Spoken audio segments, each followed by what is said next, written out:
नमस्कार, मी श्रुती राहुल. सुपरफास्ट 100 या बुलेटिन मध्ये आपलं स्वागत करते आहे. महत्त्वाच्या 100 घडामोडींचा घेऊया सुपरफास्ट आढावा. कर्नाटकातील मराठी जनतेवरील कानडी अत्याचार थांबवून या हिणकस आणि विकृत मनोवृत्तीचा बीमोड करण्यासाठी पंतप्रधानांनी क्षणाचाही विलंब न लावता लक्ष घालावं अशी मागणी मुख्यमंत्री उद्धव ठाकरे यांनी केली आहे. राष्ट्रवादी काँग्रेसकडून राज्यभरातील छत्रपती शिवाजी महाराजांच्या प्रत्येक पुतळ्याला दुग्धाभिषेक करण्याचा निर्णय घेतला गेलाय. कर्नाटकात छत्रपती शिवाजी महाराजांच्या पुतळ्याची विटंबना झाली, त्या पार्श्वभूमीवर राष्ट्रवादीकडून हा निर्णय घेण्यात आलाय.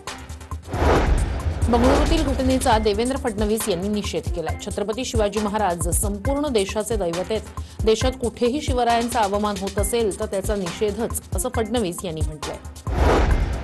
सर्व महापुरुषांचा आदर करतो असं वक्तव्य कर्नाटकचे मुख्यमंत्री बसवराज बोम्मई यांनी केलंय.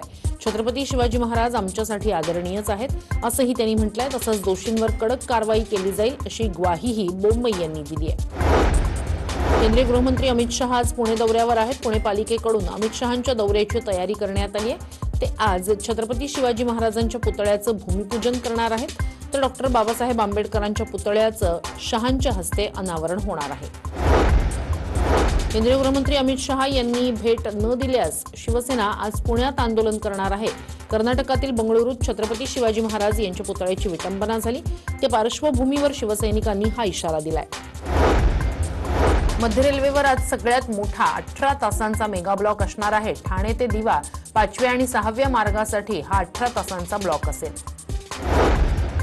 अनिल परबांकडून मनसे पदाधिकाऱ्यांना पाठीशी घालण्याचं काम सुरू आहे, त्यामुळे अनिल परबच शिवसेनेचे गद्दार आहेत असा घणाघात रामदास कदम यांनी केलाय. रामदास कदमांनी केलेल्या आरोपांवर मी काहीही बोलणार नाही, याची पक्ष दखल घेईल असं स्पष्टीकरण परिवहन मंत्री अनिल परब यांनी दिलंय. शिवसेना संपवणाऱ्या नेत्यांना आवरा, अनिल परबांबाबत उद्धव ठाकरे यांनी निर्णय घ्यावा, अन्यथा कोर्टात जाणार असा इशारा रामदास कदमांनी दिलाय.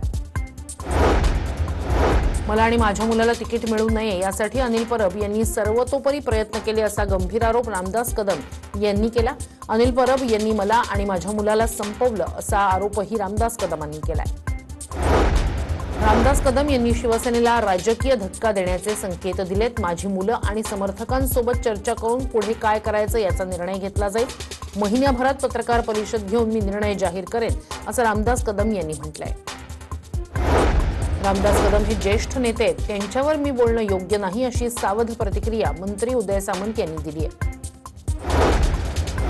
महाविकास आघाडीतील खदखद पुन्हा समोर आली आहे. महाविकास आघाडीत शिवसेनेचं 100% नुकसान होत आहे, आमचा वापर केला जातोय अशी खंत हिंगोलीचे शिवसेनेचे खासदार हेमंत पाटील यांनी व्यक्त केली. मुख्यमंत्री उद्धव ठाकरे शिवसेना चालवत नाही अशी टीका भाजप आमदार नितेश राणे यांनी केली आहे. सामान्य कडवट शिवसैनिकाला सेनेत स्थान नाहीये, 4 ते 5 जणांच्या टोळक्यानं सेनेला हायजॅक केलंय अशी टीकाही नितेश राणेंनी केली आहे. नितेश राणे यांची उद्धव ठाकरे यांच्याबाबत बोलण्याएवढी उंची नाही अशी टीका शिवसेना नेते गुलाबराव पाटील यांनी केलेली आहे. तर उद्धव ठाकरेंनी शिवसेना पक्ष स्वतःच्या स्वार्थासाठी वापरला असं नितेश राणे यांनी म्हटलं होतं. पुन्हा रक्तरंजित इतिहास तयार केला तर याद राखा, मारहाण करणाऱ्यांचे हात छाटून टाकू असं वक्तव्य शिवसेना खासदार विनायक राऊत यांनी केलंय. तसंच हिंमत असेल तर आमने सामने या असं आव्हानही त्यांनी नारायण राणेंना दिलंय. आगामी काळात ओबीसी आरक्षणाशिवाय निवडणूक घेतली तर तुमचे हात जळतील असा इशारा देवेंद्र फडणवीस यांनी दिलाय.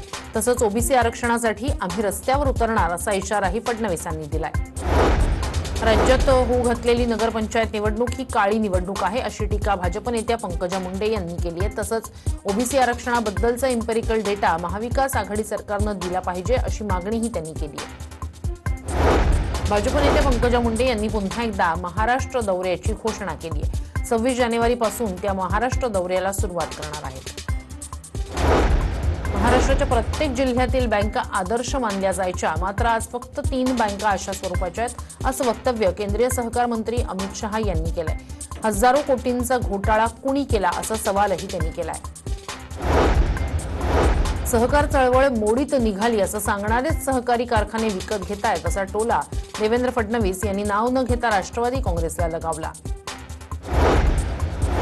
सिंधुदुर्गच्या करंजे गावचे माजी सरपंच संतोष परब यांच्यावर तलवारीनं हल्ला करण्यात आला। जिल्हा बँकेचे अध्यक्ष सतीश सावंत यांचे ते निकटवर्तीय आहेत। सतीश सावंतांच्या निकटवर्तीयांवरील हल्ल्यावर मंत्री उदय सामंत यांनी टीका केली आहे। विनायक राऊत आणि किरण सामंतांमध्ये शीतयुद्धामुळे हल्ला झाल्याचा बालिश आरोप केला जातोय, अशी टीका मंत्री उदय सामंत यांनी केली। तसंच दहशत निर्माण करण्याचं षडयंत्र असल्याचंही त्यांनी म्हटलंय। जिल्हा बँकेत पराभवाच्या भीतीनं नितेश राणेंच्या पायाखालची वाळू सरकू लागली आहे। संतोष परब यांच्यावर हल्ला करून जिल्हा बँकेसारख्या सहकारी निवडणुकीत राणे दहशत निर्माण करतायत। मात्र या दहशतीला शिवसेना चोख प्रत्युत्तर देईल असा इशारा शिवसेना आमदार वैभव नाईक यांनी दिलाय। राज्यात कालही 8 नवीन ओमिक्रॉन बाधित रुग्णांची नोंद झाली आहे। यातील 4 रुग्ण मुंबईतील आहेत, 3 जण साताऱ्यातले तर 1 जण पुण्यातला। आतापर्यंत राज्यात 48 ओमिक्रॉन बाधित रुग्णांची नोंद झाली आहे। भारतात 2022च्या सुरुवातीलाच ओमिक्रॉनच्या संसर्गामुळे कोरोनाची तिसरी लाट येण्याची शक्यता कोविड सुपर मॉडेल पॅनलनं व्यक्त केली आहे। फेब्रुवारीत तिसऱ्या लाटेचा सर्वोच्च बिंदू असेल। दरम्यान तिसऱ्या लाटेची तीव्रता दुसऱ्या लाटे इतकी गंभीर नसेल असा अंदाज आहे। ओमिक्रॉननं आतापर्यंत तब्बल 89 देशांमध्ये शिरकाव केलाय। सामूहिक संसर्ग झालेल्या देशांमध्ये अवघ्या 1.5 ते 3 दिवसात ओमिक्रॉनचा संसर्ग दुपटीनं फैलावतोय असा इशारा जागतिक आरोग्य संघटनेनं दिलाय। देशात ओमिक्रॉन बाधितांचा आकडा दिवसेंदिवस वाढत चाललाय। देशभरात ओमिक्रॉन रुग्णांची संख्या 134 वर पोहोचली। तेलंगणा, महाराष्ट्रासह 11 राज्यांमध्ये ओमिक्रॉनचे रुग्ण आढळलेत। ब्रिटनमध्ये अचानक मोठ्या संख्येनं रुग्ण वाढू लागलेत। त्यानंतर नीती आयोगाचे सदस्य डॉक्टर VK पॉल यांनी देशातील म्हणजेच भारतातील परिस्थितीवर चिंता व्यक्त केली आहे। भारतात दिवसाला 14 लाख कोरोना रुग्ण सापडण्याची शक्यता त्यांनी व्यक्त केली आहे।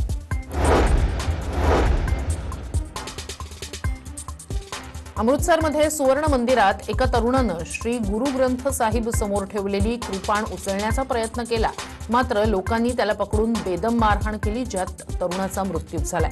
पोलीस या प्रकरणी अधिक चौकशी करतायत। एसटी आंदोलकांवर निलंबनाची कारवाई अद्याप सुरूच आहे। त्यानुसार राज्यात काल 28 एसटी कर्मचाऱ्यांना निलंबित करण्यात आलं, तर एकूण 13 जणांना बडतर्फ करण्यात आलं। आतापर्यंत 2796 कर्मचाऱ्यांची बदली झाली। नागपुरातील मेयो रुग्णालयात जिनोम सिक्वेन्सिंग करता येणार आहे। ओमिक्रॉनची वाढती धास्ती लक्षात घेता मेयो रुग्णालयाला जिनोम सिक्वेन्सिंग चाचणीची परवानगी देण्यात आली आहे। पुणे विद्यापीठातील उड्डाणपुलाचं काम 1 जानेवारीपासून सुरू करण्यात येणार आहे। येत्या 10 दिवसात महापालिकेकडून सेवा वाहिन्या हटवण्याचं काम हाती घेण्यात येणार आहे। सुप्रीम कोर्टाचे माजी न्यायमूर्ती गिरीश ठाकोरलाल नानावटी यांचं निधन झालंय।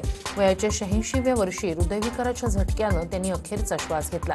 1984 मधील शीखविरोधी दंगली आणि गोध्रा दंगलीच्या चौकशीसाठी जस्टिस नानावटी यांची नेमणूक करण्यात आली होती। छत्रपती शिवाजी महाराजांच्या पुतळ्याची विटंबना झाल्याच्या घटनेचा मंत्री एकनाथ शिंदे यांनी निषेध नोंदवलाय। विटंबना करणाऱ्यांना शोधून कठोर कारवाई करा, अन्यथा शिवप्रेमींच्या भावनांचा उद्रेक झाल्यास त्याला कर्नाटक सरकार जबाबदार राहील असा इशारा त्यांनी दिलाय। छत्रपती शिवाजी महाराजांच्या पुतळ्याच्या विटंबनेचा उपमुख्यमंत्री अजित पवार यांनी तीव्र निषेध केलाय। महाराजांच्या पुतळ्याची विटंबना हा राष्ट्राच्या अस्मितेवर हल्ला असल्याचं अजित पवार यांनी म्हटलंय। कर्नाटकच्या घटनेवर मनसे नेते बाळा नांदगावकर यांनी संताप व्यक्त केलाय। दुसऱ्यांच्या दैवतांची विटंबना करणं चुकीचं आहे। कर्नाटकच्या लोकांनी याचा विचार केला पाहिजे असं त्यांनी म्हटलंय। बंगळुरूतील घटनेच्या निषेधार्थ पुण्यात शिवसेनेनं कर्नाटकच्या गाड्यांना भगवा रंग फासला। यावेळी कर्नाटक सरकारविरोधात घोषणाबाजी करत दोषींवर कडक कारवाईची मागणी करण्यात आली। रामदास कदम शिवसेनेचा महागद्दार असल्याची टीका शिवसेनेचे माजी आमदार सूर्यकांत दळवी यांनी केली आहे। 2014 मध्ये मला पाडण्याचं काम रामदास कदमांनी केलं असा आरोप करत कदमांनी ऑडिओ क्लिप खोटे आहेत हे कोर्टात जाऊन सिद्ध करावं असं आवाहन दळवींनी दिलंय। रामदास कदमांनी माझ्यावर नैराश्यातून आरोप केलेत, तसंच सोमय्यांना हाताशी धरून नार्वेकर परब यांच्या घरावर बुलडोझर फिरवण्याचं काम रामदास कदमांनी केलं असं वक्तव्य वैभव खेडेकरांनी केलंय। रामदास कदमांची अवस्था न घरका न घाटका अशी असल्याची टीका निलेश राणेंनी केली आहे। रामदास कदम आता संपलेत, ते आता कुठल्याही पक्षात गेले तरी त्यांची किंमत शून्य आहे अशी टीका त्यांनी केली आहे। शिवसेना सोयीचं राजकारण करतेय, संघटनेच्या नियमाला अनुसरून वागत नाही अशी प्रतिक्रिया गुहागरचे भाजपचे माजी आमदार विनय नातू यांनी दिली. ऐन निवडणुकीच्या पार्श्वभूमीवर दापोलीत सेनेच्या पदाधिकाऱ्यांच्या झालेल्या फेरबदलाबद्दल ते बोलत होते. भाजप नेते किरीट सोमय्या आज नाशिक आणि अहमदनगरच्या दौऱ्यावर जाणार आहेत. मुंबईच्या शिवडी मतदारसंघातील कार्यालयाच्या वर्धापन दिनानिमित्त मनसे अध्यक्ष राज ठाकरे यांनी कार्यालयाला भेट दिली. यावेळी राज ठाकरेंच्या हस्ते पूजा करण्यात आली. कुठल्याही परिस्थितीत नाणारला रिफायनरी होऊ देणार नाही असा पुनरुच्चार खासदार विनायक राऊत यांनी केलाय. ते देवगडमध्ये शिवसेना कार्यकर्त्यांच्या मेळाव्यात बोलत होते. नारायण राणे ज्या पक्षात जातात त्या पक्षाची सत्ता जाते असं वक्तव्य शिवसेना नेते दीपक केसरकर यांनी केलंय. तसंच राणेंमुळे मोदींची पुढची सत्ता सुद्धा जाईल असंही केसरकर यांनी म्हटलंय. ब्रिटनमध्ये कोरोनाच्या डेल्टा आणि ओमिक्रॉन या व्हेरियंटनं कहर केला. ब्रिटनमध्ये गेल्या 24 तासात रेकॉर्ड ब्रेक 93,045 कोरोनाबाधित आढळलेत, तर 111 कोरोना बळी गेलेत. कोरोना मृतांच्या आकडेवारीत तफावत असल्याचा आरोप केंद्रीय टास्क फोर्सचे सदस्य डॉक्टर सुभाष साळुंखे यांनी केलाय. तर महाराष्ट्रातील आकडेवारी देशात सर्वात जास्त पारदर्शी असल्याचा दावा राज्य सरकारचा आहे. मुंबईत काल कोरोनामुळे एकाही रुग्णाचा मृत्यू झाला नाहीये, तर डिसेंबरमध्ये तिसऱ्यांदा 0 मृत्यूची नोंद झाली आहे. नवी मुंबईच्या घणसोली शेतकरी संस्था शाळेतील 16 विद्यार्थी कोरोनाबाधित आढळले. त्या शाळेतील आणखी 2 विद्यार्थी कोरोनाबाधित आढळले. राज्यात सुमारे 1,41,00,000 नागरिकांनी लसीचा पहिला डोस घेतलेला नाही. यात सर्वाधिक 13,83,000 नागरिक ठाणे जिल्ह्यातील आहेत. नाताळ आणि नववर्षाच्या निमित्तानं मुंबई महापालिकेनं नागरिकांसाठी काही सूचना जारी केल्यात. नाताळ आणि नववर्षाच्या स्वागताचे कार्यक्रम टाळा, लग्न समारंभात होणारी गर्दी टाळा असं आवाहन पालिका आयुक्त इक्बाल सिंग चहल यांनी केलंय. राष्ट्रवादीचे प्रदेशाध्यक्ष जयंत पाटील यांनी घाटकोपर इथल्या राष्ट्रवादी चषक क्रिकेट स्पर्धेत फटकेबाजी केली. एरवी शाब्दिक फटकेबाजी करणाऱ्या जयंत पाटील यांनी मैदानातही फटकेबाजी केली आहे. कुडाळ नगरपंचायत निवडणुकीसाठी शिवसेना राष्ट्रवादी आघाडीची काल जाहीर सभा पार पडली. या सभेला पालकमंत्री उदय सामंत, खासदार विनायक राऊत, आमदार वैभव नाईक उपस्थित होते. वीज कर्मचाऱ्यांनी जर महावितरणची वीज चोरी थांबवली नाही तर भविष्यात त्यांच्या नोकऱ्या गेल्याशिवाय राहणार नाही. त्यामुळे भ्रष्टाचार सोडून वीज कर्मचाऱ्यांनी त्वरित वीज चोरी थांबवावी असं आवाहन केंद्रीय मंत्री नितीन गडकरी यांनी केलं. दरवर्षी शेतकऱ्यांना धान कापण्याआधीच बोनसची घोषणा करत होतो, मात्र आताच्या सरकारनं शेतकऱ्यांना बोनस दिलेला नाही अशी टीका देवेंद्र फडणवीस यांनी केली आहे. ते गोंदियातील प्रचार सभेत बोलत होते. पालकमंत्री शिवसेनेचा, नगरविकास मंत्री शिवसेनेचा आणि आमदारही शिवसेनेचाच व्हायला हवा असं वक्तव्य मंत्री गुलाबराव पाटील यांनी कालच्या प्रचार सभेत केलंय. राज्यातील अनेक बँकाच नाही तर सहकार क्षेत्रही डबघाईला आलंय. सहकारात भ्रष्टाचार करणाऱ्यांना जनतेनं बाहेर टाकलं पाहिजे असं वक्तव्य मंत्री रावसाहेब दानवे यांनी केलंय. कोविडनंतर आर्थिक अडचणींना तोंड देणाऱ्या राज्यांची 51,798 कोटी रुपयांची जीएसटी केंद्र सरकारकडे थकली. यात सर्वाधिक म्हणजे 13,153 कोटी रुपयांची थकबाकी एकट्या महाराष्ट्राची आहे.